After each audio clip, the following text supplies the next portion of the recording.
Welcome along to the middle weekend of this year's IRB Pacific Nations Cup, and we are at the National Stadium in Suva as host Fiji entertains Samoa in what's always a fixture that has an extra special edge.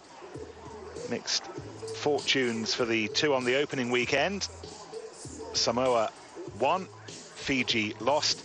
Samoa looks strong and efficient, winning against Japan in Tokyo, but coach Titi Tafua has still tinkered, keen doubtless to explore his options ahead of the World Cup.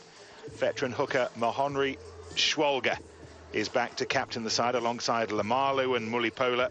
Blindside flanker George Stowers in to bolster the pack as well. All change amongst the backs, though, or nearly all change. Salosi Tangithakimbau survives. Everyone else gets a first start at this year's tournament. And what of Fiji, the hosts? Enormously disappointed to lose on the opening weekend, but skippered once again by Deacon Manu. Fijian coach Sam Damoni has changed over half his starting 15 after they slipped to that defeat.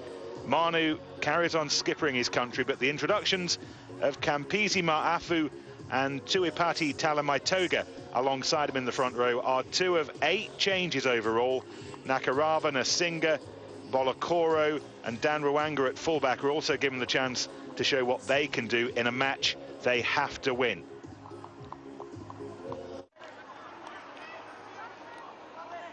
It's been an overcast day in Suva. And this is one of the most eagerly anticipated matches in this year's Pacific Nations Cup. Fiji in the white against Samoa, as always, in the blue. Maria Shionka, our South African referee, and Nikki Little has us underway.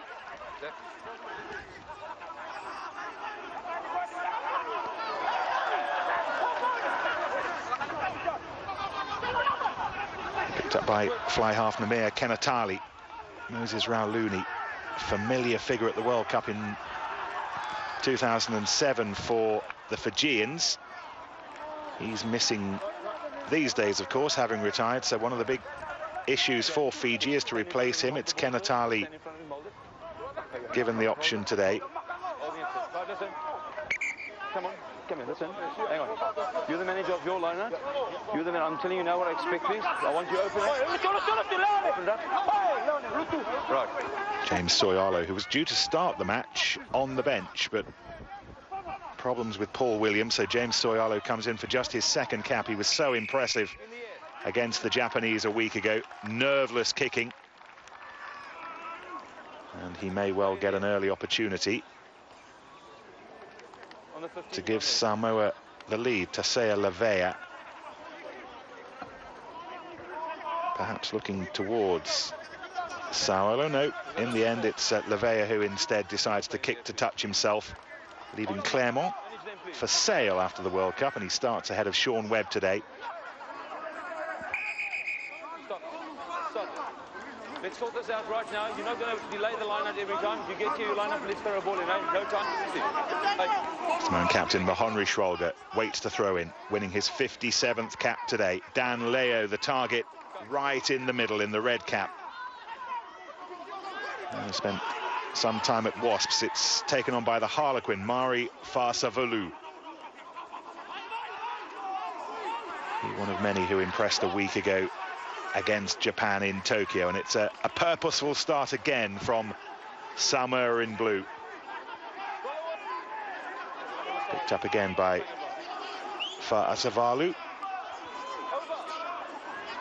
Ulimai goes digging, tipped on by Tuifua, and this is neat footwork, chased down by Salosi Tangithakimbau. And this has been a fairly torrid start for the Fijian defence. If the ball had bounced kindly for the London Irish winger Tangithakimbau, there may well have been the first try of the match. As it is, Fiji hang on and rather gratefully clear their lines, but it won't be for long. Eliota Fuima Onusapolu feeds the ball to James Soyalo, and Soyalo rather cleverly finds touch. younger brother of Steve and Rodney. So much great rugby pedigree. Open up, please.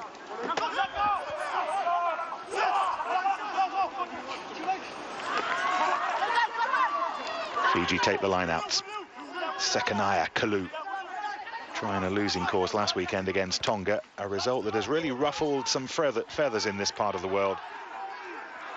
They want to have a say in the outcome of the title on Wednesday when this tournament's concluded. Then they have to win today, but it's been a tough start for them, and here goes Tangi Thakimbau again. So big and strong, so difficult to bring down. Mai feeds Lavea. Former Auckland Blue, Uli Mai, Samoan Sevens exponent. This is Schwolger.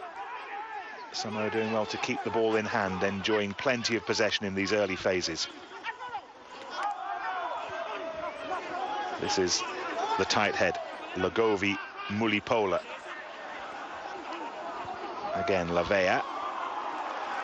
Fiji's defence remains resolute, though, as much as Samoa have possession. They're not making a great deal of progress. They're looking a little bit more lively now.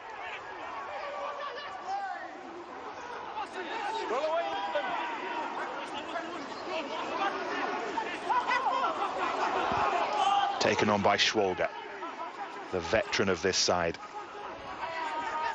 Wasn't involved a week ago, gets a go today. And this is lung-bursting stuff.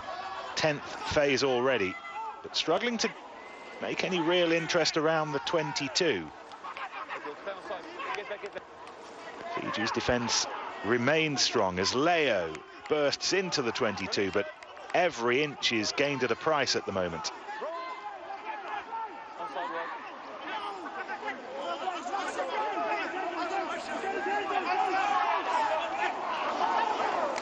Well, as much as the coach Sam Damoni would have wanted Fiji to have more of the ball, to be more of an attacking threat in these opening phases, he will doubtless have been impressed by the quality of their defence as Leo again picks and drives.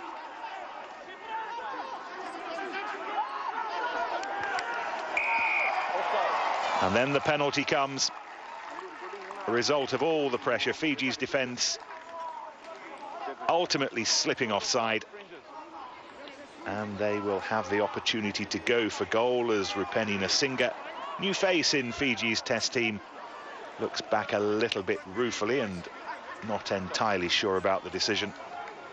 But it was Marius Jonkers, and he won't be changing his mind. This the 6th IRB Pacific Nations Cup. Perfect opportunity really for all teams competing, Japan and Tonga. Japan, incidentally, with a narrow win against Tonga before this match. Samoa and Fiji also involved, but chance for them to fine-tune their squads before the World Cup in September. What role perhaps for Tasesa Lavea in Samoa's squad as he lines up this penalty? Well, that won't help. He's missed it, and it remains scoreless.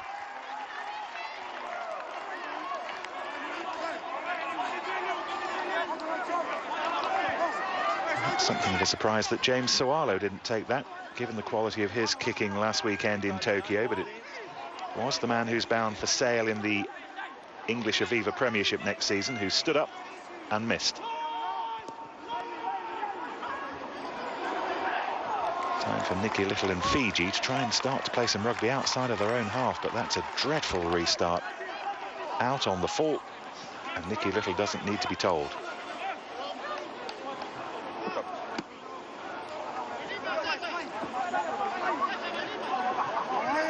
Such an important player in this Fiji team. So many changes since they famously and fabulously made it all the way to the quarterfinals at the last World Cup in France in 2007. That win against Wales, destined to go down in Fijian rugby folklore, and how close they came. You will all remember to beating South Africa in the quarterfinals. How they'll do this year remains to be seen. Same World Cup pool as South Africa, Wales, Namibia and Samoa. So this match something of a World Cup warm-up for their meeting at Eden Park in Auckland. Taken on by Ulimai. This is Soialu. Evades the challenge of Fatiake, and Soialu still going. Goodness me, he has impressed in the game and a bit that we've seen him so far in this Pacific Nations Cup. But for the first time, Fiji breaking away, and this is going to be a try all the way. Surely it looks like Ganeva, he's not going to need any help. Interception try, and after all the pressure that Fiji have withstood, it is they who stride away, and the left wing Veroniki Ganeva who scores the opening try of the match.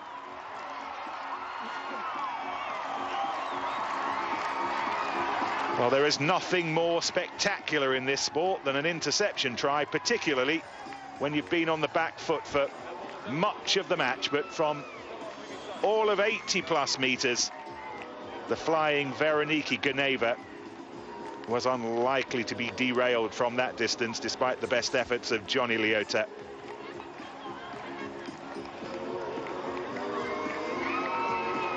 Well, that has eased the pressure. What a blow for Samoa. After all their possession, all their territory, it is the hosts who take the lead.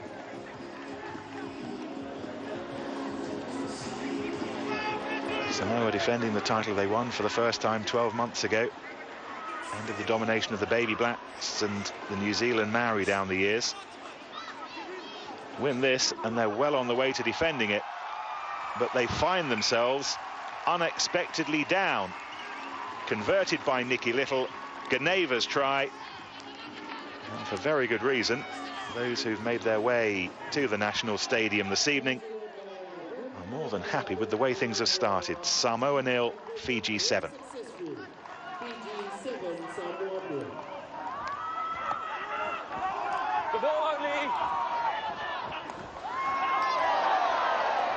Beautifully slapped back by Sekenai Kalu, but to nobody in particular, and as a result the ball was lost forward. So Yonka playing the advantage to Samoa here.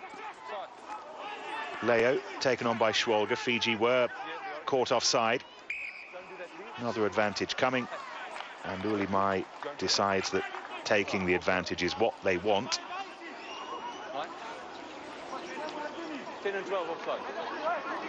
Just a little word from Yonka that he wasn't entirely happy with the way the Samoan scrum half just dropped the ball deliberately. So many players do these days with the advantage in their favour to signal that they want the penalty, but Marius Yonka not happy with it. But it is a penalty nonetheless.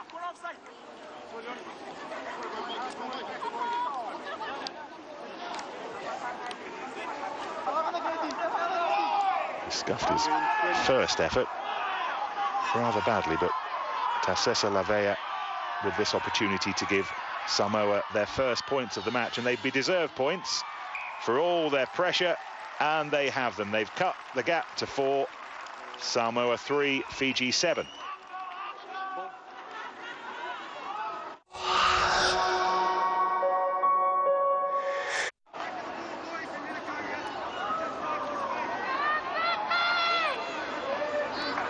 Latest chapter in the biggest rivalry in Pacific rugby. Less than a couple of months now before they meet in the World Cup. Auckland, September the 25th.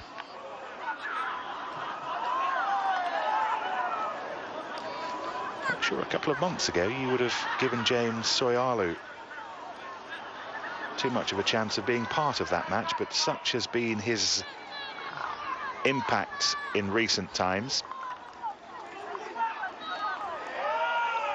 that the younger brother of the perhaps more famous names for the time being is really giving himself an opportunity. And if this sails over from long distance, that really would underline his credentials.